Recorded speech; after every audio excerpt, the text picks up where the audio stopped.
Cyril Bogico, bonjour. Jean-Benoît, bonjour. Bonjour à tous. Vous n'aimez pas qu'on vous appelle patron. Vous Ça, n'aimez pas, vous l'avez d'ailleurs dit dans votre livre, c'est une formule que vous n'aimez pas beaucoup et vous n'aimez pas vous afficher auprès de vos collaborateurs comme le patron. C'est quoi le problème? non, parce que justement, je veux que le courant passe entre nous. Oui. Vous savez, le patron a ses revers. Le patron est toujours isolé.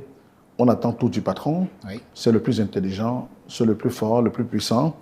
Donc, du coup, il déploie une énergie incroyable, mais qui parfois ne donne toujours pas le résultat escompté. Je pense plutôt qu'il faut se fondre parfois dans la masse. Il faut comprendre les gens avec lesquels nous évoluons, ne pas créer cette distance, mais créer davantage la proximité pour pouvoir communiquer sur ses valeurs, sur sa vision. Et les gens se méfient beaucoup des patrons. Ils ne se libèrent pas. Quand ils sont face au patron, ils sont coincés. Et ils n'arrivent pas à libérer leurs énergies et leurs idées. Bref, ils ne libèrent pas tout le potentiel parce que le patron. Ouais. Le patron, chez nous, est un facteur de blocage, psychologique, mental et même émotionnel. Le patron, c'est le petit Dieu. Il faut s'en méfier. Ouais. Il Le a patron droit, noir, ça voilà, me rappelle le titre noir, le patron noir, disons. d'une pièce. Donc, Le ce patron titre de noir. patron est un peu gênant et c'est trop lourd quand même pour moi, puisque le patron est avec tout le monde.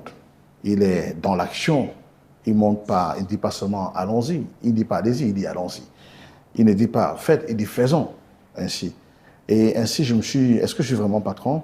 Je dis, peut-être j'ai le siège de patron, mais vraiment, dans le plus sang du thème, je ne suis pas patron. Et c'est vrai que vous avez une conception assez particulière de votre rôle de patron, parce que vous l'êtes, que vous le vouliez ou non, vous êtes quand même le patron du groupe Balafon, et vous êtes l'un des rares patrons, sinon le seul patron de presse au Cameroun qui a l'antenne tous les matins.